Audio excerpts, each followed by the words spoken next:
그러면 이어서 군생활 적응 어려움에 대해서 우리가 한번 이해해 보려고 하는데요.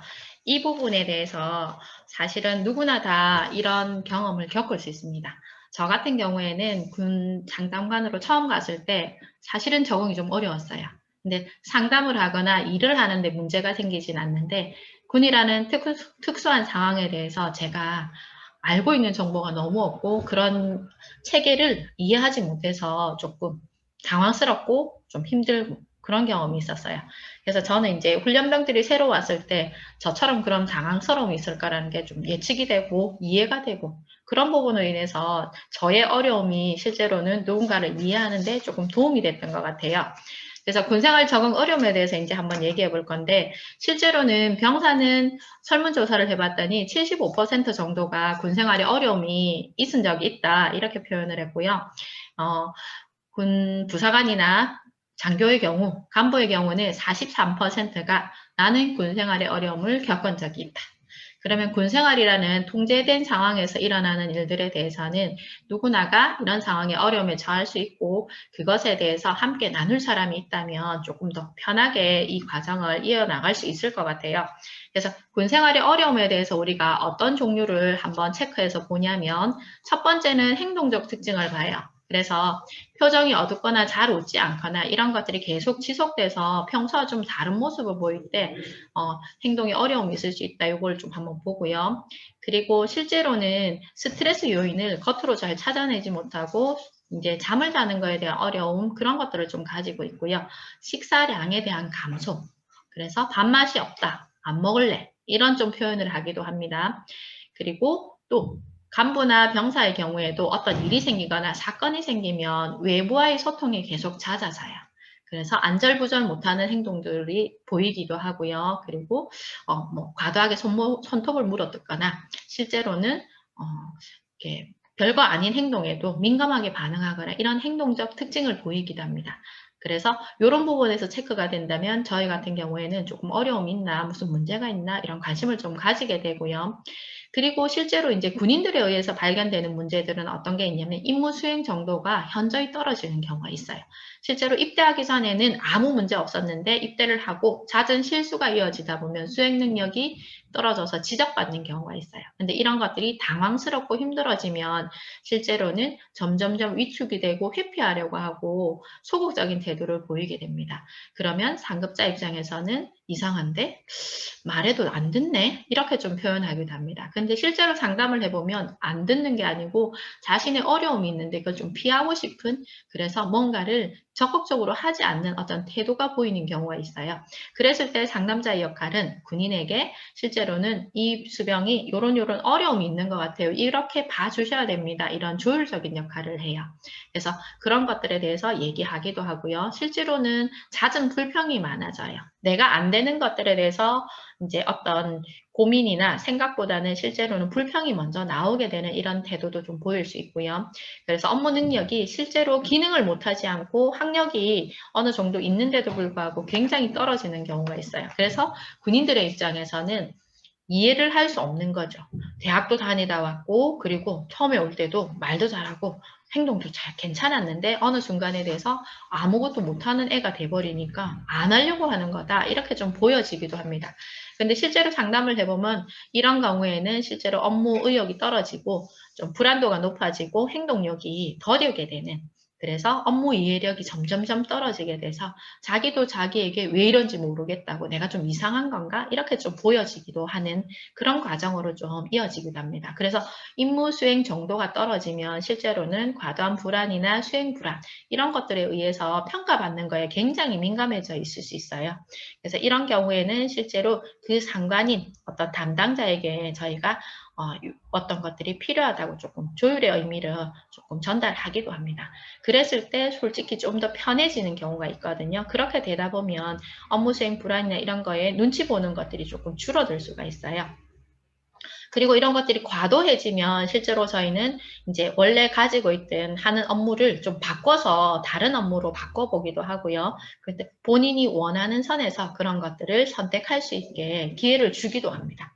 그런데 이제 일반적으로 병사들의 경우에는 이런 것들을 말하면 안 되는 줄 알고 혼자 참고 있어요. 참다가 터질 때까지 참고 있는데 실제로 지금의 군은 뭔가 어렵습니다. 잘 못하겠습니다. 다른 걸로 좀 내가 잘할 수 있는 걸로 해주세요. 이랬을 때 최대한 배려하려고 노력하고 있습니다. 그래서 여러분들이 이런 경우에 여러 가지 상황들을 잘 말할 수 있는 이런 표현력이 좀 필요할 것 같고요.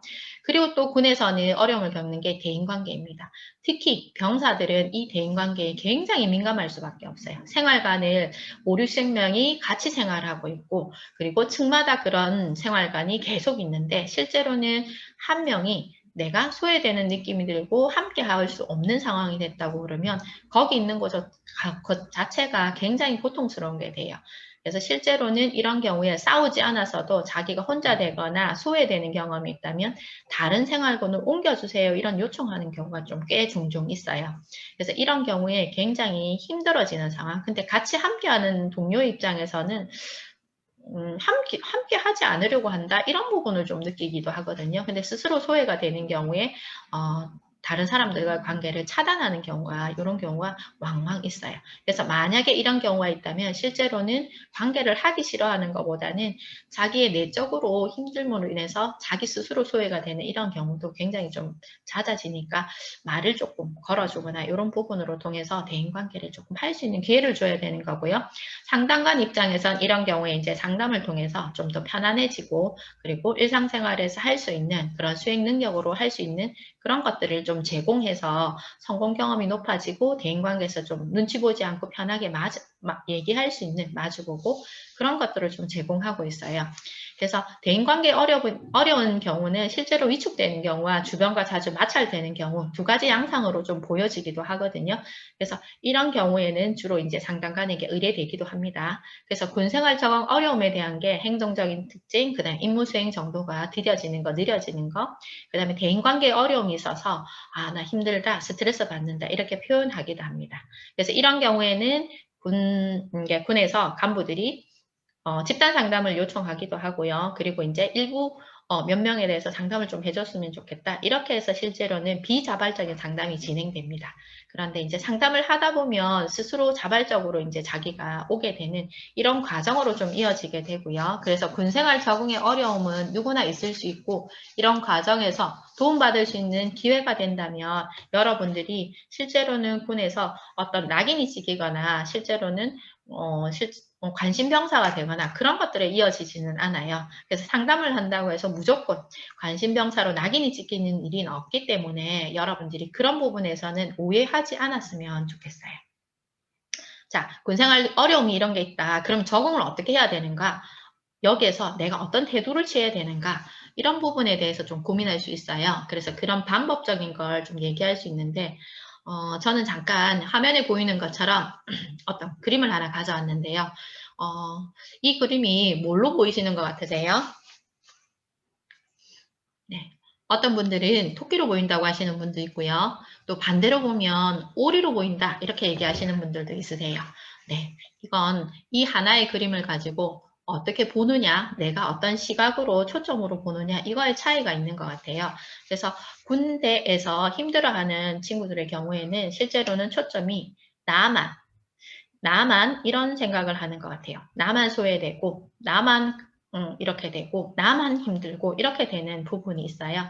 그래서 그 초점을 나만이 아니라 실제로는 나도 그럴 수 있고 다른 사람도 그럴 수 있는 그래서 여기 힘듦에 대한 초점을 조금 영역을 확대하거나 그래서 힘듦과 힘들지 않음에 대해서 함께 보거나 그러지 않으면 이 힘듦을 어떻게 대처해 나가야 되는지 이런 초점의 변화를 가지고 상담을 좀 진행하기도 합니다. 그래서 이런 경우에는 심리검사를 먼저 조금 하고요. 그리고 이제 이 사람이 가지는 핵심 정서나 감정이 어떤 것인지 그거에 대해서 좀 초점을 맞춰요. 그래서 저 같은 경우에는 실제로 병사에게 얘기할 때 이런 부분이 당신의 아킬레스건인 것 같다. 이렇게 좀 얘기해서 조금 더 편하게 이해할 수 있게 좀 접근을 하고 있어요.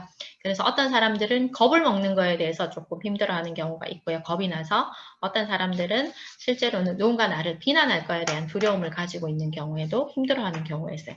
그런 것들은 너한테만 유독 많이 작용되는 게 아니라 아킬레스건처럼 나한테 좀 취약해져 있는 부분인 거네. 이렇게 해서 조금 편하게 이 부분을 접근할 수 있게 얘기하고요.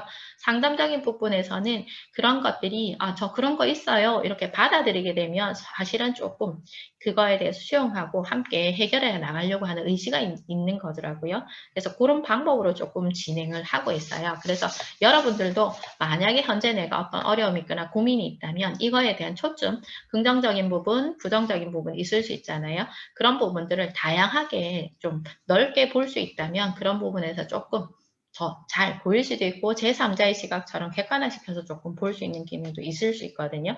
그렇게 한번 보시게 되면 그 이후에는 천천히 또 변화될 수 있는 가능성을 가질 수 있으니까 그렇게 한번 보는 부분이 있고요.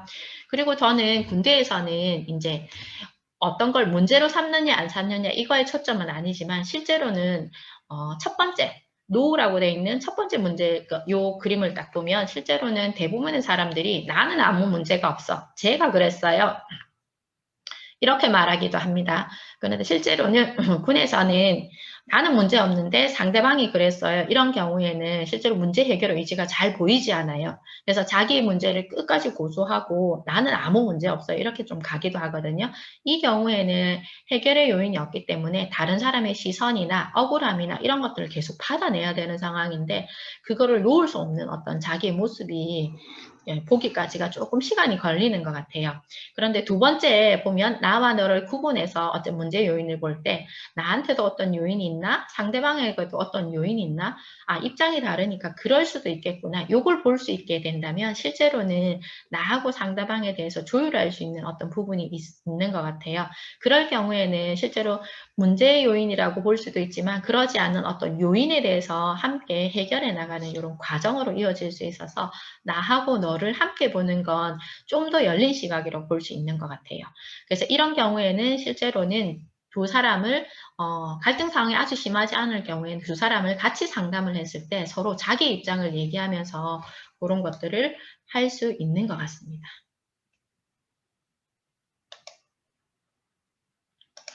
잠깐만요. 지금 현재 보이세요? 네. 그러면 이어서 가겠습니다.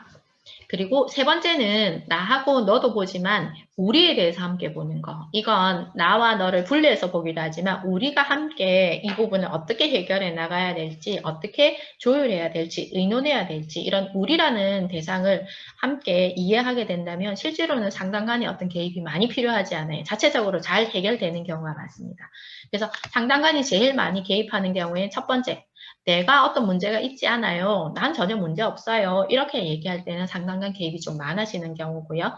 실제로 나하고 너하고의 어떤 이런 조율 방법을 둘이서 같이 했을 때 실제로는 서로에 대해서 이해하게 되면 편안하게 되는 이런 경우에는 상담이 몇 회기 진행되지 않아서 빨리 또 해소되는 경우가 있어요.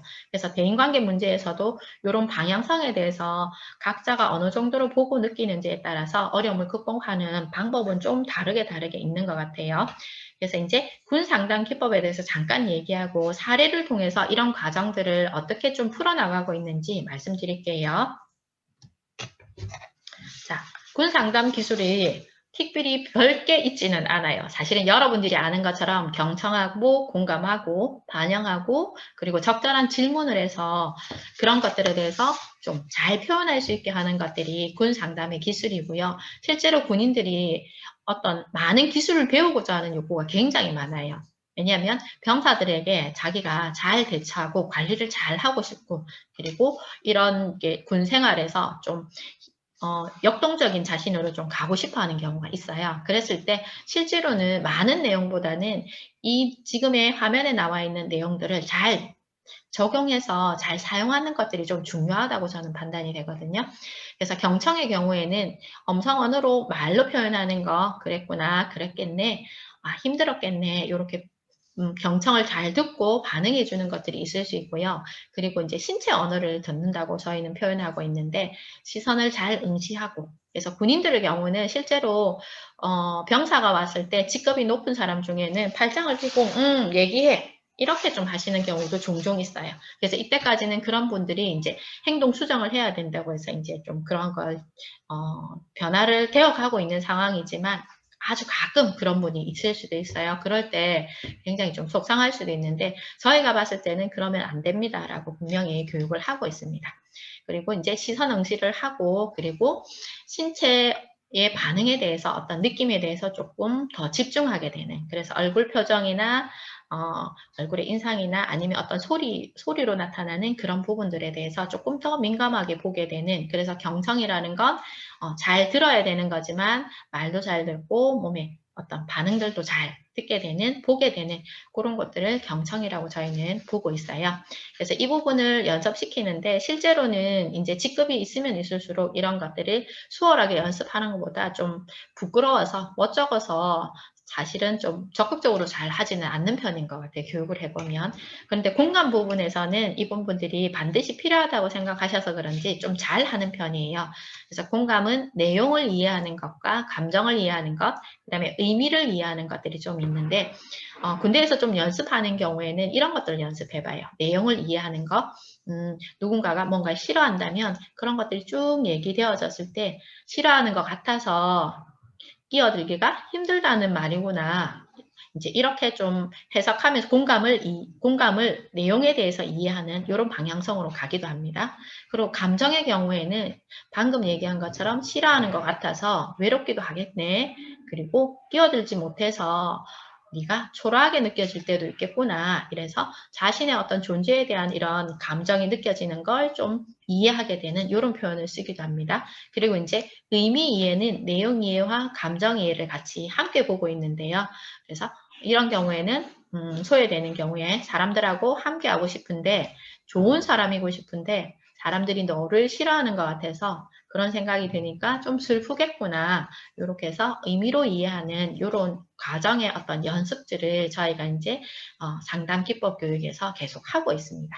그래서 공감의 내용, 공감의 감정 이해, 그 다음에 공감의 의미 이해 이런 것들이 좀 잘 되어지고 연습이 되어지면 사실은 아주 많은 기술이 있거나 상담 방법이 있지 않아도 충분히 깊이 공감할 수 있다면 여러분들도 군 상담에서 아니면 실제로 지금 주변의 친구들과 관계에서 이런 부분을 잘 적용해 볼 수 있어요. 근데 이런 것들은 계속 반복되어져서 연습되어져서 자기 거화 돼야 되는 거. 그게 가장 중요한 것 같아요. 남들이 알려줄 수는 있는데 그게 내 거화가 되지 않으면 실제로 나한테 익숙하게 술술 나오는 것들이 생각보다 잘 되지 않는 것 같아요. 그리고 세 번째, 반영. 저는 이게 굉장히 중요하다고 생각하고요. 실제로 제가 상담을 하기 전에는 이 반영이라는 거에 대해서 잘 알지 못했던 것 같아요. 아주 중요하다고 생각해 본 적도 없었던 것 같고요. 근데 반영이라는 걸 잘 하게 되면 누군가가 나를 비춰주는 것 같은 그런 느낌이 있어요. 그래서 알려주지 않고 가르치지 않아도 내가 스스로 보고 알게 되는 그런 미러링이 되는 것 같아요. 그래서 감정 반영은 뭐 적응하기 어렵다고 얘기하면 이제 그런 것들이 쭉 나열되다가 보면 나중에 이제 화제가 바뀌어서 선임한테 화가 난다 이런 얘기들로 쭉 이어질 때가 있어요. 그랬을 때 저는 적응이 어렵다고 실제로 하지만 사실 선임한테 화가 나는 거네 이렇게 좀 얘기하기도 합니다. 그래서 감정에 대한 부분을 한 번에 얘기하지 않을 때 그렇게 좀 표현을 해주기도 하고요. 행동에 대한 태도 반영이 좀 있는데요. 이 부분은 힘들다고 하면서도 계속 괜찮다고 하는 경우가 있어요. 그랬을 때 지금은 괜찮다고 하지만 이런 힘든 것들에 대해서 얘기하고 있네요. 이렇게 해서 반영을 좀 하기도 합니다. 그래서 그런 얘기를 했을 때 당신의 태도나 행동이 당신의 감정 표현이 잘못됐고 잘됐고 이런 표현이 아니라 그렇다고 느껴지네요. 얘기했을 때 스스로가 그걸 보고 알아차리게 되는 그런 반영이 저는 굉장히 중요하다고 생각합니다. 그리고 군대에서 좀 중요한 게 질문입니다. 군대에서는 대부분 이제 상담 교육을 많이 안 받으신 분들은 했어, 안 했어? 이렇게 물어보시고요. 할 거가 안 할 거가 이렇게 좀 물어보세요. 근데 실제로는 우리가 많이 배웠던 개방형 질문을 해야 되고요. 휴가 잘 지냈니? 하면 예라고밖에 대답 안 해요. 근데 휴가 어땠니? 하면 어디 갔고요, 뭐 했고요, 이렇게 다 좀 길게 얘기할 수 있잖아요. 그죠? 그래서 상대방이 좀 자기에 대해서 훨씬 개방적으로 표현할 수 있는 개방형 질문이 중요하고요. 그리고 질문에서 단일 질문, 한 가지를 질문해야 되는데 여러 가지를 질문하면 내담자도 헷갈려 할 수 있습니다. 그리고 구체적인 질문, 구체적으로 불안이 어떻게 너한테 느껴지니? 라고 구체적으로 좀 질문해야 되는 거고, 저 같은 경우에는 척도 질문을 좀 잘 사용하는데요. 불안이나 우울을 얘기할 때 사람마다 정도가 다 다른 것 같아요. 그래서 최저 점수가 0이고 최고 점수가 100점이면 너는 그 중에서 지금의 우울이 어느 정도인 것 같니? 이렇게 이제 표현해서 본인이 스스로 주관적으로 느끼는 이제 점수에 대해서 조금 확인하는 방법을 쓰고요. 그리고 긍정 변화에 대한 질문. 어떤 얘기를 하는데도 그럼에도 불구하고 넌 어떤 변화가 있었던 것 같니? 이렇게 물어봅니다. 그래서 그럼에도 불구하고 이 단어를 써서 저는 긍정 변화에 대한 질문을 익숙하게 좀 끌어낼 수 있도록 그렇게 좀 표현하고 있는 방법이 있습니다. 그래서 실제로는 군 상담의 기술이나 일반적으로 상담의 기술이 많이 차이 나지 않아요. 차이 나지 않지만 경청, 공감, 반영, 질문 이런 것들을 적절하게 잘 사용해서 한다면 어려운 것들을 사용하지 않아도 군 상담에서 굉장히 좀 잘 표현할 수 있고 깊이 이해할 수 있는 부분이 있을 거예요. 그리고 가끔 군인들은 감정 표현을 많이 하지 않기 때문에 실제로 자기의 감정을 잘 표현 못할 때가 있어요. 그래서 제가 이제 군에서 좀 알게 된 부분이 자기 감정을 잘 알아차리지 못할 때 그 장면이 TV에 나온다면 어떨 것 같으세요? 그러면 어떤 걸 느낄 것 같으세요? 이렇게 얘기했을 때 굉장히 잘 대답합니다. 그래서 군인의 특성인지는 모르겠지만 실제로 제가 그 방법을 쓸 때 자기의 감정을 잘 말하지 못하다가 TV에서 드라마로 그렇게 봤다면 어떨 것 같니? 그 주인공의 반응이 어떨 것 같니? 이렇게 했을 때 대답이 좀 잘 나오는 부분이 있었거든요. 그래서 여러분들도 혹시 만약에 이런 부분이 있다면 한 번쯤은 활용해 보셔도 괜찮을 것 같고요. 다음번은 군 상담 사례에서 이제 제가 실제로 했던 것들에 대한 사진이 있는데 잠깐 안내하고 군 상담 사례로 좀 넘어갈게요. 첫 번째는 이제 소대장님, 대체로 이제 여기에 계시는 분들은 중사나 상사, 군 생활을 뭐 10년에서 15년 정도 하신 분들이 지금 이제 여기에서 상담 기법 교육을 하고 있으신 거고 자기에 대해서 얘기하시는 그런 과정이고요. 그 옆에 이제 또래 상담자 교육도 실제로는 SCT나 이런 것들을 통해서 대화를 하면서 또래 상담 내담자에게 서로의 어떤 가족적인 부분이나 앞으로 살아가게 될 부분이나 이런 것들에 대해서 좀 편안하게 주고받을 수 있는 상호작용할 수 있는 그런 과정으로 문장 완성 검사를 이용해서 또래 상담자 교육을 심화 교육으로 하고 있습니다. 그리고 이제 밑에 아래쪽에 보면 전입한 수병 상담 이랬는데 해군에서는 병사를 수병이라고 합니다. 그래서 새로운 곳에 전입해서 오면 1, 2개월 안에 새로운 상황에 적응하고 있는지 수병 상담을 진행하게 되는데요. 혹시 어려움이 생기면 대체로 1개월에서 2개월 사이에 문제 상황이 발생해서 지휘관이 의뢰합니다. 그래서 그 전에 상담관이 수병 상담을 진행해서 실제로 어려움이 없는지, 뭐가 곤란한지 이런 것들을 하고요. 여기에서 잘 노출되지 않는 것들은 또래 상담자 교육에서 또래 상담자가 직접 생활관에서 힘들었던 아이들에 대해서 또 상담을 하기 때문에 그런 곳에서 제가 접근할 수 없는 그런 생활관의 어떤 생활 이런 것들에 대해서는 또래 상담자의 역할이 군대에서는 굉장히 중요하게 작용하고 있습니다. 그래서 또 또래 상담자들도 배지를 달고 상담을 하기 때문에 자기의 어떤 사명감에 대해서 굉장히 중요하게 뿌듯하게 생각하는 경우가 있는 것 같아요. 그리고 마지막 상담은 이제 어떤 거냐면 제가 신병대대를 담당하고 있고 그리고 이제 지원하는 게 해양어려원을 지원하고 있어요. 그래서 병원에 상담을 하는 것이 이제 제 담당인데 해양어려원에는 대부분 의무병들이 좀 많아요. 이 친구들이 전공을 다시 이제 해양어려원에서 제대를 하게 되면 전공으로 다시 돌아가게 되는데 전공이 이미 정해져 있는 경우가 많아서 실제로는 진로 상담이 고민을 별로 안 할 것 같은데 막상 저녁 전에 얘기해보면 자기 진로에 대해서 좀 더 고민하고 깊이 생각하는 그런 경우가 있는 것 같아요. 그래서 저는 저녁 전 집단 상담을 대체로 자기를 들여다보는 걸 하지만 실제로는 진로와 연결되어서 조금 더 얘기 나누는 그런 방식을 선택하고 있습니다. 자, 그러면 어디에서 볼 수 없었던 군 상담 사례 한번 해볼게요. 자, 첫 번째 사례는요, 한 올해 4월경에 굉장히 유명했던 사례입니다. 제가 담당했던 사례고, 이 친구가 고등학교를 막 졸업한 그런 상황에서 군 입대를 한 거예요. 그래서 신체도 외모도 이제 왜소하고 소극적이고 이런 태도를 보이는 친구였어요. 근데 고등학교 기숙사에서 선배들의 폭력 경험이 있어서 실제로는 군대에 와 보니까 목소리가 크고 그리고 뭔가 시키는 목소리가 생기고 이러니까 깜짝깜짝 놀라게 되는 거예요. 그래서 이제 상담에 의뢰됐는데 이 친구는 굉장히 위축돼서 소리 나는 것만 해도 힘들어했거든요. 근데 이제 상담에서 제가 이 친구를 만나봤을 때는 이 친구한테는 소리가 너무 자극이 크고 그리고 이제 기숙사 생활에서 위축이 되다 보니까 많은 사람이 있는 생활관보다는 이제 작은 수의 사람이 있는 생활관이 더 나을 거다. 이렇게 해서 실제로는 군대에서 그렇게 배려를 해서 생활관을 옮겼고요. 그리고 교관들이 이 아이가 밖에서 훈련을 하거나 뛰거나 하면 그 주변에 가서 목소리를 크게 하지 않는, 그래서 여러 명이 그 노력을 함께 했고요. 그래서 이 아이가 나중에 상담을 종결할 때는 어떤 소대장님이 자기한테 괜찮냐고 물어봐줬고, 어떤 소대장님이 오늘 지금 훈련 뛰는데 할만하냐고 물어봐줬고, 그런 관심들을 계속 보여줬다고 얘기했고, 마지막에 이 친구가 이제 수료하고 가게 되면서 마지막 상담에서 자기가 부모님한테 하지 못했던, 내가 힘들었던, 그때 나 왜 도와주지 못했냐, 이런 말들을 한번 해보겠다고 힘이 생겨서 그렇게 좀 수료한 경우에요. 그래서 저희 대대에서는 이 공훈련병에 대해서 다들 알고 있습니다. 그래서 잘 살아가고 있다는 이 아이의 말을 들을 때 저희들이 굉장히 좀 기뻐하는 그런 마음이 있습니다.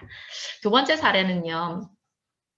임훈련병인데요. 실제로 올해 5월, 6월에 이제 입대했던 친구인데 이 친구는 자기가 왜 우는지 몰라요. 근데 계속 눈물이 나요. 그래서 눈물이 난다고 왔는데 실제로는 이 친구의 학력이 굉장히 뛰어나요. 미국에서 대학을 다니고 있고 한국에서도 특목고를 다녀서 월반을 할 정도로 인지력이 굉장히 뛰어난 아이고 수학을 굉장히 잘하는 친구예요. 그런데도 불구하고 군대에서는 지속적으로 울고 뭔가를 못하겠다고, 그리고 실제로는 어린아이처럼 책상에 엎드려서 막 울기도 합니다. 그래서 이 아이하고 상담을 해봤을 때는 실제로 나중에는 자기의 존재가 가치 있다는 게 확인이 안 돼서 너무 고통스럽다고.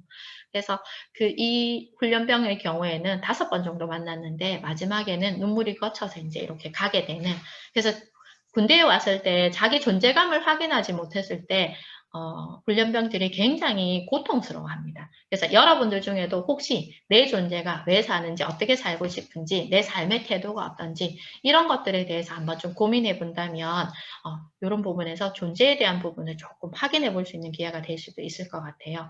그래서 이 친구는 지금 현재 이제 훈련병 생활을 잘 마무리하고 자리에서 생활하고 있다고 합니다.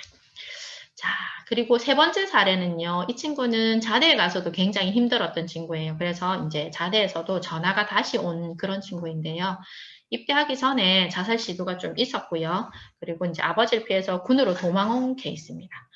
그래서 실제로 군대에 있어 보면은 뭔가를 도망 오기 위해서, 회피하기 위해서 군대로 오는 경우가 있어요. 그런 친구들은 군 생활에 적응하는 게 조금 힘들어요.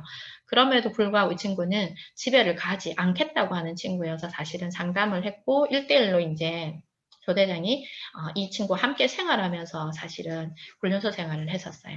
그래서 마지막에는 감사하다고 편지까지 쓰고 가는 그런 있었고요. 그래서 이 친구 같은 경우에는 자대를 갔을 때 사실은 처음에 배를 탔는데 하루 만에 배에서 내렸습니다. 자살 생각이 끊임없이 나고 있어서 배를 태울 수 없는 군인의 입장이 있었고요. 그래서 이제 육상에 내렸을 때는 자살에 대해서 사실은 더 이상 많이 심각하게 올라오지 않는다, 생각은 계속한다, 이렇게 돼서 군인 입장에서는 이 친구 한 사람을 배려하기 위해서 끊임없이 배려해야 되는 게 힘들다고 했고요. 근데 저로서는 이 친구에 대해서 이 친구의 의사가 중요했기 때문에 이 친구에 대한 소견서를 본인의 동의를 받고 지금 현재 군에서 복무를 그만할 생각이 있는지 확인하고 이제 소교서를 넘겨야 되는 상황이어서 실제로 이 친구가 있는 곳에 확인을 하러 갔었거든요. 근데 이 친구는 군대에서 계속 있을지 나가야 될지 결정을 못하는 상황이었고요. 그런 상황에서 제가 이제 소견서 외에 다른 자료를 주는 건 문제가 있다고 판단이 됐어요. 그래서 이 친구에게 소견서 내용을 다 읽어주고 그 다음에 서명을 받고 소견서만 이제 전달이 된 상태고요. 지금 현재는 군에서 계속 복무하고 있는 상태입니다. 하지만 다른 군인들이 이 친구를 굉장히 배려하면서 군 복무를 할 수 있게 해야 되는 거기 때문에 사실은 좀 힘든 케이스지만 본인의 의사가 군 복무를 하겠다는 의지를 가지고 있어서 지금 군 복무를 하고 있습니다. 자, 이런 경우도 있고요. 그리고 어떤 경우에는 자살 예방 교육을 하고 나서 갑자기 죽음에 대해서, 선배의 죽음에 대해서 떠올라서 너무 힘들다고 이제 상담을 자발적으로 신청한 친구가 있었어요. 그래서 이 친구의 경우에는 학교에 같이 다니는 그 선배가 굉장히 좀 본받고 싶은 선배였었어요. 그래서 본인한테 굉장히 중요한 대상인 줄 몰랐는데 어떤 성추행 관련해서 이 선배가 자살을 하게 됩니다. 그래서 본인은 애도 과정을 충분히 이제 경험했고, 그리고 이제 실제로는 선배를 잘 보냈다고 생각했는데, 입대해서 자살 예방 교육에서 그게 아니라는 게 이제 자기한테 이제 확 올라오게 됐던 것 같아요. 그래서 실제로 상담을 했을 때 이 친구가 인지적으로 굉장히, 생각의 깊이가 있고, 그리고 저보다도 훨씬 더 자기에 대해서 잘 아는 그런 사람으로 보였어요. 그래서 혹시 이제 전공이 뭐냐고 물었을 때 철학과라고 얘기하더라고요. 예사롭지 않죠. 그래서 아, 철학과 학교를 어디서 다니니? 이렇게 지역을 물어봤는데 실제로는 본인이 아이고, 서울대 다녀요. 이렇게 얘기하는 거예요. 그러면서 계속 상담을 하는데 실제로는 제가 일회기 상담에서 사실은 굉장히 당황스러웠어요. 아, 내가 알고 있는 건 이게 단데 여기서 뭔가를 더 해야 되는 상황? 그래서 좀 부담스럽고 당황스러워. 그 정도로 얘가 자기에 대해서 실존적인 걸로 굉장히 생각을 많이 하는 친구더라고요. 그래서 그 다음 기회는 제가 솔직하게 내가 이렇게 좀 당황스러운 면도 있다 이렇게 얘기했더니 이 친구가 그 다음부터는 훨씬 더 좀 자기에 대해서 더 깊이 있게 이렇게 얘기하는, 그래서 이제 4번 정도 만났는데 마지막에는 연락처를 좀 적어달라 이렇게 해서 이제 이메일 주소를 적어가게 되는 그런 친구였어요. 그래서 지금 현재는 자살 생각이 없는 상태에서 공복무를 잘 하고 있는, 그리고 자기에 대해서 끊임없이 고민해 가고 있는 그런 불련병이었어요. 5번째 사례는요. 이 사례는 해양의료원에서 굉장히 유명한 사례고요. 그래서 이 상병의 경우에는 다들 조심해서 피해 다니는 그런 상황이었어요. 근데 이 친구는 간부가 부조리가 있다고 해서 실제로는 신고를 4군데다 하는 그런 여러 군데에 신고를 해서 실제로 힘든 상황에 놓이게 됐고, 그런 상황에서 이렇게 간부를 조사했더니 별 다른 특이점이 없는 거예요. 그리고 나서 이 친구는 약물을 계속 털어먹게 되는 그런 상황이 여러 번 이어지게 되면서 사실은 상담을 하는 게 실제로는 상담보다는 이렇게 막 상담관을 쥐고 흔드는 것처럼 그런 느낌이 굉장히 많이 들었었거든요. 근데 이 친구가 6개월 정도 상담하고 이제 제대를 했는데 마지막 제대하는 날 아침에 집에를 가야 되는데 점심때까지 군에서 안 나간 거예요. 그래서 실제로는 지휘관이 택시를 태워서 보내야 될 정도로 일단은 그렇게 보낸 경우가 있는데, 이 친구 지금은 이제 문자를 해보니까 학교를 이제 다니고 있다고 이렇게 표현하고 지금 현재는 크게 어려움이 없는 것으로 확인이 됐어요. 근데 이제 그 당시에는 자기의 고통을 누구도 이해해 줄 수 없으니까 약을 이제 그 수면제를 한 20알 정도를 좀 먹게 되는 그런 경우도 있었습니다. 자, 좀 시간이 길어지는데요. 빨리 좀 끝낼게요. 자, 6번째 사례는요. 입대하고 자대 배치를 가진 이틀 만에 보초를 못 쓰겠다고 한 친구가 있었어요. 자기는 과도하게 불안해서 보초를 서면 밖으로 뛰어나갈 것 같다. 이런 얘기를 한 친구가 있었는데 사실은 그런 거에 대한 불안이 실제로 자기가 고등학교를 다니면서 공부하느라 우울증이 있는 게 몰랐던 거예요. 그래서 이제 정신과 진료를 받고 이런 우울증 치료를 하면서 상담을 좀 받게 됐고요. 마지막 7번째 사례는요. 어머니 사별이 초등학교에 있었는데 군대 와서 그 그리움과 원망을 통해서 울고 화를 내고 이런 과정을 계속 하는 친구가 있었어요. 그래서 훈련 과정에서 한 5번 정도 만났었는데 이 친구 같은 경우에는 제주도에 이제 자대 배치를 하다 갔을 때 그런 것들이 힘들어서 다시 이제 기능 수준이 좀 떨어지는 그런 경우가 있어서 실제로는 제주기지에서 전화가 왔고 이 친구에 대해서 이제 이해할 수 있게 전달을 했더니 그 이제 주임원사께서 신병대에 대해서 이렇게 상담해줘서 되게 감사하다 이런 얘기를 하면서 이제 이런 사례들이 있었어요. 그래서 밖에서는 이런 사례들이 급박하게 촉발하거나 그러지 않은데 군이라는 특수 상황에 놓이게 되면 자기가 가지고 있던 취약한 부분이 자기도 모르게 이렇게 촉발하게 됩니다. 그래서 상담관으로서는 사실은 이런 것들을 함께 해결해 나가고 그 사람의 인생을 보는 게 굉장히 좀 중요하고 저에게도 또 소중한 경험이었던 것 같아요. 이런 사례들이 있는데 혹시 이게 끝나고 나면 질문이 있으면 있으면 그때 질문을 받도록 할게요. 자, 거의 끝나가는데요. 저는 이 사례를 정리하면서 사실은 좀 감사드려요, 교수님께. 네, 제가 이 사례를 통해서 제가 원하는 게 뭔가, 어떤 상담을 하고 싶은가 좀 더 고민을 해봤고요. 상담사는 자기 중심성이 좀 있어야 되는 것 같아요. 내 가치라, 내 가치 판단 기준이 좀 있어서 좀 많이 흔들리지 않는 상황, 그리고 누군가를 위해서가 아니라 그 상황에서 내담자를 보호하고 그걸 통해서 내가 진정성을 좀 잘 표현하게 되는, 나로서 잘 살아가게 되는 그런 것들이 중요하다고 판단이 됐어요. 그래서 이 기회를 통해서 저에 대해서 좀 한 번 더 돌아보는 시기가 돼서 좀 감사했고요. 마지막으로 군과 관련된 직업군 안내하고 마칠게요. 직업군들이 어떤 게 있냐면 부사관을 지원하는 게 있고요. 학사를 마치면 학사 장교를 지원하는 게 있습니다. 그리고 이제 공무원 시험처럼 군무원을 지원하는 게 있고요. 상담관처럼 상담관으로 지원하는 게 있어요. 그래서 부사관들은 일단 18세에서 27세 사이에 사람들이 할 수 있고요. 지원하고 교육은 8주 동안 합니다. 그리고 임관은 일반 병들과 달리 해군은 20개월을 하는데 임관 후에 4년 동안 교육을 하게 되면 장기 복무를 할 수 있는 기회가 됩니다. 그리고 현역일 때는 점수 배점이 2배로 높게 책정이 돼서 훨씬 임관하기가 수월해지는 경향이 있어요. 부사관 지원은 이런 거에 대해서 궁금하시면 인터넷으로 한번 찾아보시면 되고요. 학사 장교는요, 장교 출신, ROTC 출신이 아니어도 학사 장교를 선발할 수 있고요. 학력이나 대학원 성적, 자격증과 관련해서 이런 것들이 가산점이 있고 실제로는 대학의 성적이나 필기시험 이런 것들을 함께 잘 이수하고 체력 관리를 하면 장교로 선발되실 수 있습니다. 그러면 장교는 하사부터 시작하는 게 아니고 실제로는 소위부터 시작하게 됩니다. 네, 요거는 다음에 필요하시면 여러분들이 한번 조회해 보시면 될 것 같고요. 그 다음에 제가 생활하는 곳에 함께하는 상담관들입니다. 그래서 이렇게 함께 생활하고 있고 가끔